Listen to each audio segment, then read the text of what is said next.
Buat yang sayang sama ayah ibu, jangan lupa like dan subscribe. Nyalakan juga lonceng notifikasinya untuk update video terbaru. Assalamualaikum warahmatullahi wabarakatuh. Sahabat silaturahim, apa kabar? Alhamdulillah, insya Allah sehat selalu. Ketemu lagi dengan saya Ridho Khan di sini. Dan ada satu bintang tamu seperti biasa yang akan kita bicara hari ini, kembali ngobrol-ngobrol bersilaturahim tentang orang tuanya. Erik Estrada. Assalamualaikum warahmatullahi wabarakatuh. Waalaikumsalam warahmatullahi wabarakatuh. Sehat? Sehat. Boleh salaman dong? Boleh dong. Gimana Rik? Sibuk apa Rik? Persiapan film biasa. Film. Erik nih main film banyak banget ya, main Wah. filmnya ya kan. Udah dari tahun berapa Rik? Kalau dibilang mulai karir dari 2010. Ya kan, Erik ini sosok pejuang yang sangat luar biasa. Tapi mungkin nggak banyak yang tahu dan mungkin pengen tahu di luar sana seperti apa sih sosok Erik Estrada ini, hubungannya, emosionalnya dengan orang tuanya. Boleh bagi cerita nggak sih sosok Erik nih waktu kecil itu kedekatannya dengan mama seperti apa? Oke. Jadi gini Dok, gue sendiri kelahiran 17 Maret 1989 di Jakarta. Beda 3 hari sama gua. Iya. Gua 20 Maret. Iya. Ya. Di situ Papa Erik seorang anggota polisi. Wah, sampai Iya, sekarang. sampai sekarang masih. Waduh, keren. Terus dilahirkan di Jakarta, pas umur 4 sampai 5 tahun hijrah ke Solo. Ke Solo. Ke Solo. Oh, justru udah di Jakarta terus pindah ke Solo. Pindah waktu ke itu. Solo. Oke, terus. Nah, di situ mulai dari kelas SD kalau nggak salah. Ingat kelas 3 SD, guru Erik tuh nyeletuk, nama kamu nama artis ya. Iya, Juga iya, saya iya. dulu. Artis apa? Gitu. Udah nggak tuh. Kelas 4 SD gitu lagi kan, ganti wali murid kan biasanya. 6 tuh kelas 6 terus SD, SMP kelas 1 selalu tanya. Nah, di SMP kelas 2 Erik tanya, ini Erik Estrada tuh sebenarnya diambil dari nama apa sih? Ya, gitu. Itu kamu tanya ke orang tua? Ke mama. Ke mama. Ke mama. Erik Estrada itu adalah idola mama, bilang gitu. Dulu tuh harus kalau mau nonton Erik Estrada tuh harus ke kelurahan. Karena kan mama Erik orang Sragen. Iya. Orang Sragen kalau nonton tuh di kelurahan, karena orang dulu kalau punya TV udah orang kaya banget, Dok. Nah, mama Erik salah satunya yang nggak punya TV. Pembagian TV ya. Iya. Cuma TV hitam putih di TVRI katanya nonton film Chips. Erik tetap nggak ngeh. Dari dulu kan SMP juga Erik juga nggak ada handphone yang internet kan. Jadi nggak, kalau sekarang kan apa tinggal searching Iya, apa benar. dulu udah nggak tahu tuh. Oke. Tanya ke papa, "Pah, kenapa dinamain nama Erik Estrada?" Karena banyak pertanyaan tuh. Kenapa dinamain nama artis katanya? Biar lu jadi polisi, biar kamu jadi polisi. Loh kok beda ini? Satunya artis tapi polisi, memerankan polisi, satunya pengen jadi polisi. Nah, dulu Erik lebih cenderung takut sama papa. Karena kan yang ngasih uang jajan apa sebenarnya kan papa. Iya, nggak pernah tuh mama. Jadi bisa dibilang omongannya papa tuh nomor 1 lah daripada mama. Nah, gitu. Hubungan sendiri Erik lebih dekat sama mama pada. Oke. Bukan karena rasa takut itu ke papa jadi mengakibatkan kamu dekat ke mama, enggak ya? Enggak. Jadi bisa dibilang, kalau dibilang tuh adik-adik Erik tuh selalu bilang anak kesayangan mama tuh Erik. Kamu berapa saudara, Rik? 4 bersaudara saya. Anak ke? Cowok. Pertama. Oke. Gitu. Jadi memang keseharian dari dulu tuh dekat sama mama. Mama ibu rumah tangga. Ibu rumah tangga. Prias manten. Prias manten. Oke. Kalau boleh tahu, Rik, berarti Prias manten ini bisa dibilang Bukan punya, Prias jenazah ya? Iya. Bisa dibilang punya kesibukan yang juga luar biasa ya. Dari SD Erik cuman tahunnya ketemu tuh pas mandi, bangun tidur, mandi, habis itu udah pada ngilang semua itu orang tua Erik. Satunya bisa dibilang salon ya, tapi bukan menerima salon yang potong rambut itu enggak. Ya riasan wisuda, riasan apa gitu. Pasti mama selalu ada panggilan itu. Nah, selalu. Tapi melihat perjuangan mama yang mungkin ya papa kan kerja lah ya, mama pun juga kerja. Ada nggak sih sekarang tiba-tiba terlintas dalam pikiran kamu tentang orang tua kamu apa gitu? Sebagaimana mama gitu. Mama yang selalu ngajarin ibaratnya kalau nanti kamu besar ikut orang, jangan pernah ibaratnya sampai sekarang kalau gue diundang makan kemana, punya kebiasaan apa yang makanya mungkin ini habis ini nih minum, ini kan disediain minum nih. Ini bakal gue cuci sendiri, Dok. Dimanapun gue disuguhin itu gue bakal cuci sendiri, karena mama tuh kalau ntar kamu tinggal di tempat orang jangan pernah ngerepotin orang. Jadi setiap kamu makan cuci sendiri piringnya. Bangun tidur kalau bisa ngepel, nyetrika. Dulu sampai bisa dibilang gue anak bandel, tapi sebelum berangkat sekolah gue selalu nyetrika. Sampai sekarang gue gak pernah mau baju gue disetrikain ya? sama istri gue. Sampai sekarang. Jadi nyetrika sendiri. Karena udah berhasil ya, maksudnya itu udah yang diajarkan oleh mama. Gitu ya. Jadi hal-hal apapun memang sudah terbiasa kecil, dilakukan oleh sendiri oleh seorang Erik ya. Tadi Erik bilang kan kalau Erik ini sosok yang bandel. Oh iya, nyeletuk jadi ya. Bandelnya Erik ini ada nggak satu momen yang akhirnya sampai ngebuat mama sedih banget atau nangis? Bukannya sedih, Dok. Bisa dibilang kalau gue sendiri pribadi, mama gue udah nggak ada. Innalillahi wa inna ilaihi raji'un. Tahun berapa, Rik? Tahun 2010. 2010. Ya. Bisa dibilang kematian dia itu karena gue. Oke. Karena Apa pikiran gue. Karena ibaratnya dari SD, SMP tuh gue selalu ngelawan. Dia ngomong sekata, gue 5 kata. Sekasarnya itu gue sama ibu gue. Tapi kalau udah kasar, mama gue tuh selalu tetap nyentuhnya tuh hati gue, ibaratnya kalau udah nggak apa-apa kamu ngelawan sama mama nggak apa-apa, yang penting jangan sampai ngerasain nanti kalau punya anak jangan ngelawan. Itu SD tuh udah dibilang kayak gitu. Sampai SMP masih ngelawan. Sampai ditarik ke depan ya. Hari ini mama gue meninggal, gue ngapel ke tempat cewek gue yang sekarang jadi istri gue. Itu hari kematiannya tuh gue udah belok ke rumah sakit, tinggal masuk ke rumah sakit itu gue putar balik gitu. Lebih milih ngapel? Enggak, lebih milih pulang. Besok aja deh. Gue nggak nungguin di hari-hari yang terakhir. Itu tuh. Masya Allah. Jadi tuh gue bisa dibilang tuh, makanya kalau ngeliat orang sama ibu tuh wah. Makanya kalau ada berita-berita sekarang tuh yang maaf anak ngebunuh ibu, itu bisa handphone gue banting itu, Dok. Gitu. Ada penyesalan banget pasti, Rik ya? Sampai sekarang. Apa yang membuat kamu menyesal banget, Rik? Menyesalnya satu ya, gue nggak pernah ngebahagiain dia, nggak pernah bikin dia bangga. Sampai gue tuh bisa dibilang dari SMP SMA itu bisa dibilang SMP SMA itu gue tuh di keluarga tuh udah dicap anak yang mungkin bisa punya masa depan lah. Karena dari background gue SMP udah bandelnya minta ampun, SMA bandelnya minta ampun, kuliah apalagi.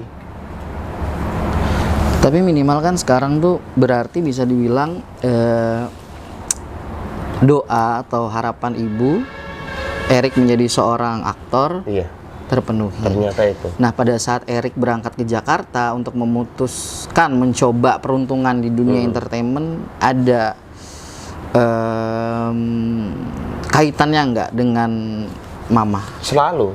Bahkan gue bisa bilang pemenang ya. Di acara itu gue pemenang. Gue dibenci juga. Dibenci, tapi ketika rating pecah itu ketika gue menceritakan seorang ibu. Dan motivasi gue ikut acara itu karena ibu. Setidaknya dari keluarga ibu gue bangga. Kalau gue ibaratnya zaman dulu orang Jawa kalau masuk TV edan-edanan loh. Wah ini nih masuk TV, apalagi di Solo. Gitu ya? Iya. Kamu tahu nggak artis dari Solo siapa? Didi Kempot. Nah ya, otaknya Didi Kempot. Nah di situ makanya bisa dibilang kayak gue harus berhasil, ambisius gue dulu di entertain tuh. Harus berhasil. Kita balik lagi ya ke perjalanan seorang Erik Esrada. Dari kecil dekat sama mama katanya, tapi juga bisa dibilang sering berkonflik dengan mama. Ada nggak sih bentuk-bentuk perlawanan atau konflik dengan mama yang sampai akhirnya mengakibatkan mamanya Erik ini nangis-nangisnya karena perbuatan Erik? Setiap hari, setiap gue ngelawan dia selalu nangis. Tapi saat itu juga dia selalu memaafkan. Sampai kata-kata maaf, bisa dibilang gue tuh anak durhaka, Dok. kata-kata binatang tuh gue lontarkan tuh kesering tuh malah ke mama. Malahannya ya. Tuh. Biasa perkara apa itu, Rik? Perkara sepele sebenarnya, kayak Contoh. dibangunin sekolah aja sampai Dit, kalau disensor tuh sampai kayak gitu nggak, Dok? Hanya karena perkara dibangunin sekolah. Nangis tuh, dia nangis, nyiapin baju gue tuh sambil nangis. Besok nggak usah pakai gitu, Rik, gitu kayak gitu. Nangis mama sih ini. Dia berharap SMP gue berubah, berharap SMA gue berubah. Pas ending dia, gue merasa menurut dia tuh gue merasa udah berubah karena menghormati dia. Pas ending Dia maksudnya udah ending, mama gue meninggal di umur 38, 36, 37 ke 38 tuh udah mulai drop, udah sakit-sakitan langsung. Karena mungkin beban pikirannya. Dan tadi gue bilang, bisa dibilang kematian itu karena gue, karena mikir gue. Anterin mama ke Semarang yuk. Ngapain? Berobat? Emang nggak bisa berobat sampai kayak gitu di Solo? Dokternya kan banyak sampai kayak gitu. Apa di Semarang lebih murah? Sampai kayak gitu kan punya duit. Karena dari kecil tuh Erik dijejelin duit. Lu pengen apa diturutin. Gitu loh. Sampai pernah tuh akhirnya gue nganterin ke Semarang naik bis. Mama Erik tuh pas sakit-sakitan tuh nggak ada yang ngerawat, Dok. Dia tuh bener-bener sendiri. Sampai dia tuh mengeluarkan kotoran tuh dia siapin sendiri. Sampai di tempat tidurnya tuh ada selalu ember. Jadi saking nggak ada yang nitih dia ke kamar mandi tuh dia sampai nyiapin ember sendiri. Dan gue tuh nggak gue biarin aja, Dok. Sampai gue jahatnya, Dok. Kamar gue di atas. Ke bawah tuh cuman ngeliat perutnya. Oh masih hidup. Sampai segitunya gue, Dok. Sampai ngeliat kalau perutnya gini tuh, oh nyokap gue masih hidup gitu, udah ke atas lagi. Tapi gue ada ketakutan kalau dia meninggal gitu loh. Perasaan itu ada. Sebenarnya ini pertanyaan yang sebenarnya juga aku penasaran sekali ya, Rik. Ada satu momen nggak sih, kenapa sampai Erik bisa setega itu dengan? Makanya gue nggak tahu dari diri gue sendiri. Kok gue flashback lagi sampai sekarang tuh, gue kok bisa segitu jahatnya gitu loh. Padahal mama tuh selalu maafin banget, apa-apa. Setiap permintaan gue nggak ada yang, gue hari ini minta motor yang jenis ini, selalu langsung dibeliin. Nggak pernah yang besok-besok tuh nggak pernah. Sampai zaman dulu tuh kalau lu inget handphone Nokia yang, handphone ada film Ada Apa Dengan Cinta tuh, yang gini tuh, saat itu juga dibeliin. Kamar pengen mini kompo yang ini, merek ini, tipenya ini, dibeliin saat itu juga. Padahal mama sesayang itu. Sesayang itu sama gue. Nah, sampai perlakuan gue sama mama tuh, udah dia bisa dibilang maling kundang aja mungkin nggak kayak gitu, cuma nggak ngakuin ibunya. Kalau gue udah pernah, gue juga di sekolah, kan nyokap gue kan udah badannya habis ya, saking gue malunya tuh, itu nyokap lu, bukan nyokap, sampai kayak gitu. Udah mama pulang aja udah, sampai kayak gitu, Dok. Gue tuh udah bisa dibilang tuh, ini gue bangga. Istri gue juga nggak pernah cerita, gue nggak pernah cerita sama istri gue sampai segitunya. Oke. Di tengah Erik yang kata Erik, kalau mama satu kata, Erik 10 kata, ada nggak satu momen tuh mama akhirnya mungkin ya sebagai perempuan, apalagi ya perempuan, ibu, yang mana juga kalau dibayangkan juga melahirkan Erik juga sakit tapi lebih sakit lagi. Erik bentak, Erik bikin nangis. Mama pernah nggak mama akhirnya tuh pecah dan berontak dan akhirnya keras juga dengan Erik? 4 bulan sebelum dia meninggal. 4 bulan sebelum meninggal. Karena apa? Kasusnya Pak. Oke. Di situ Erik pernah judi. Jadi barang-barang rias dia gue colong dulu, gue jual. Jadi dia tapi besok. mama udah nggak aktif ngerias waktu itu? Masih aktif. Karena dia riasannya bisa dibilang Solo tuh nomor 1. Tanya namanya Bu Dewi Sri Suparti ini udah pada tahu. Rias mantet tuh ini guru, semua guru lah. Itu alat riasnya yang mahal-mahal itu gua ambil buat gua judi. Dia besok harus ngerias. Di situ dia pecah. Apa kata mama? Kamu kalau nanti punya anak, biar ngerasain anak lu harus durhaka kayak lu. Kayak gitu. Makanya ketakutan gue sampai sekarang, kalau punya anak tuh jangan sampai ngelawan kayak gue dulu. Karena gue ngelawannya sama orang tua tuh bisa dibilang mending gue langsung ibaratnya tuh ini gue sakitin dari gue kecil tuh, dari SD, dari SMP. Enggak yang kabar-kabar sekarang tuh, makanya gue paling nggak mau ngeliat kabar-kabar yang kalau buat flashback mending nyakitin ibu gue tuh mending gue langsung apa ya, kasar sih kalau gue ngomongin sekarang. Ibaratnya gue dah gitu loh, jangan gue ibaratnya tuh kayak penyakit dong. Gue bisa dibilang tuh kayak parasit buat dia. Dari SD gue udah nyakitin, dari SMP gue udah nyakitin, SMA gue nyakitin, sampai akhir hayatnya tuh sampai gitu dok. Gue turun ke bawah, oh masih hidup, sampai kayak gitu dok. Seorang anak loh dok, dilahirkan. Karena gue tahu sendiri proses anak dilahirkan tuh bener-bener bertaruh nyawa, karena gue nemenin istri gue. Kamu lihat istrimu melahirkan anak? Semuanya gue lihat, makanya gue pengen sampai gue kalau periksa tuh dok, ini nanti saya bisa lihat kan? Bisa. Kadang kan ada yang nggak boleh kan? Bisa. Kalau nggak bisa gue nggak mau sama lo gitu. Karena gue pengen menyaksikan, selalu gue menyaksikan anak gue lahir. Di situ gue ngebayangin yang dilahirkan tuh gue dok. Ketika detik-detik terakhir, Erik sempat mengucapkan kata maaf nggak sama mama? Karena nggak dengar koma kan?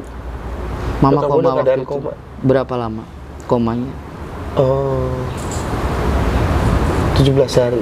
17 hari. Sekitar segitu. Erik hadir merawat di saat mama koma? 17 hari itu cuman gue ngeliat, bisa dibilang bisa dihitung. Perasaan Erik pada saat mama sudah koma pada saat itu, apakah apa yang Erik rasakan? Apakah masih sama seperti anak yang oh ada nafasnya masih hidup? Gue ditelepon dok sama adek gue, Erik, mas, mama nyariin dari tadi cuman nyebutin Erik terus. Ya udah masih bisa ngomong kan? Erik sampai kayak gitu. Udah tungguin dulu, gue lagi kerja. Waktu itu gue kerja sambil kuliah. Udah di Jakarta? Enggak, belum, masih di Solo. 2010 tuh, 2010 gue, 2008 kan kuliah, 2009 gue kuliah. 2010 tuh gue jadi pagi kuliah sampai jam 2, sore gue masuk kerja. Terus tuh kayak gitu tuh. Jadi aktif lagi tuh, dikabarin jam 4 tuh, mama pengen ketemu, mama pengen. Iya kan masih bisa ngomong kan, iya. Cuma pengen ketemu, ya udah ntar ketemu. Sampai akhirnya ketemu sudah tidak ada nafas. Udah nggak ada nafas. Itu sempat gue mau ke sana, tapi gue belokin, mending gue ke pacar gue yang sekarang istri gue. Apa yang kamu rasain, penyesalan apa? Kalau disuruh balik lagi ke masa itu, kalau sekarang deh, ibaratnya Allah hadirkan mama, gue bakal tinggalin duniawi gue bakal ibaratnya nggak mungkin sedetik pun gue ninggalin dia. Nggak mungkin sedetik pun gue ninggalin dia. Ibaratnya Allah hadirkan sosok mama Erik sekarang, nggak mungkin sedetik pun gue ninggalin dia. Entertain gue lepas. Karena gue udah sekarang mikirnya tuh gue kejar akhirat tuh. Akhirat gue ada di dia, tapi sekarang dia udah nggak ada. Sekarang mau kejar apa dong? Makanya sekarang tuh yang sosok ibu buat gue ya istri gue sekarang.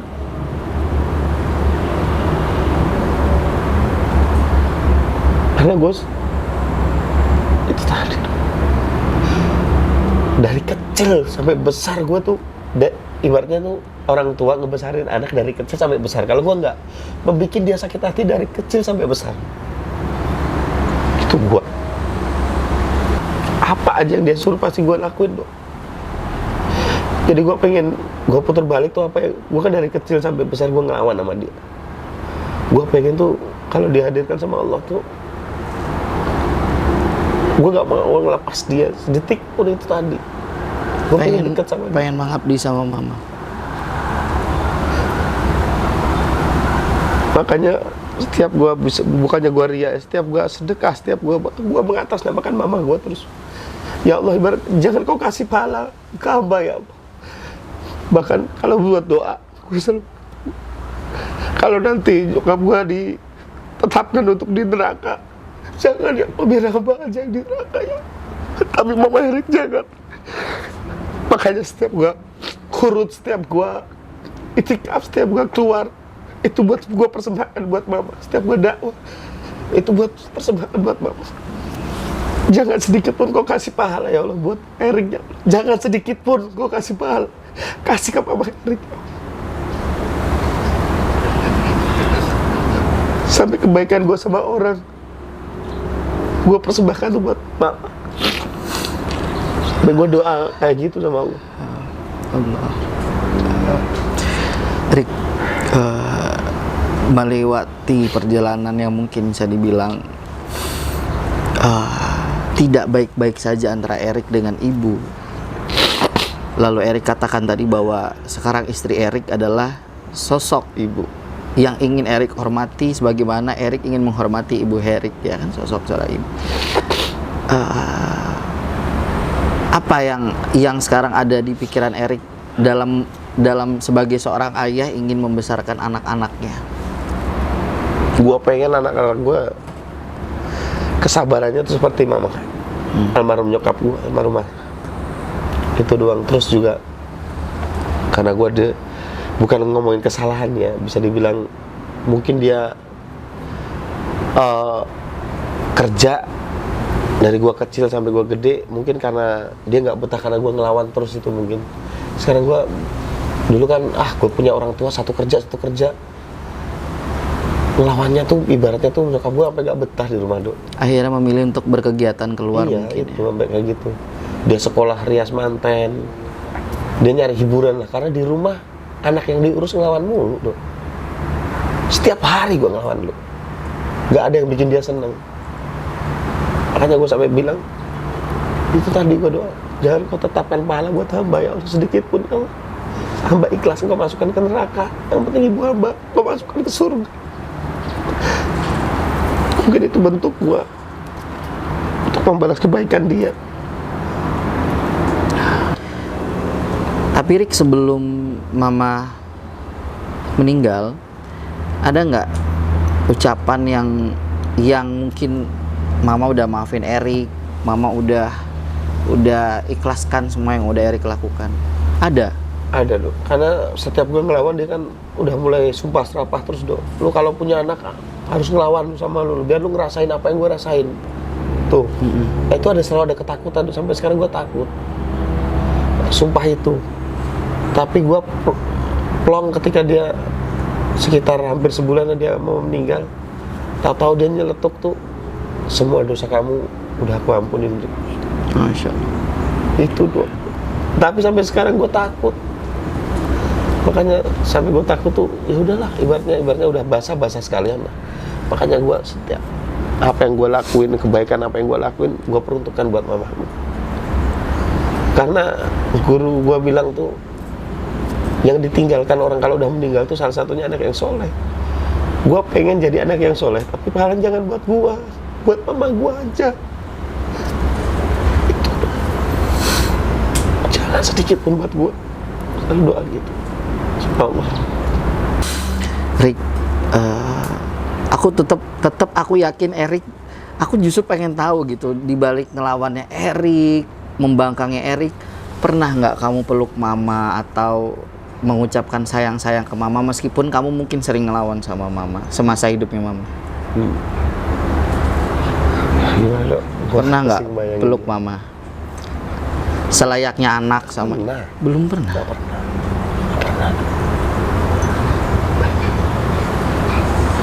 Rik, seandainya ya, insya Allah ini mama hadir di sini,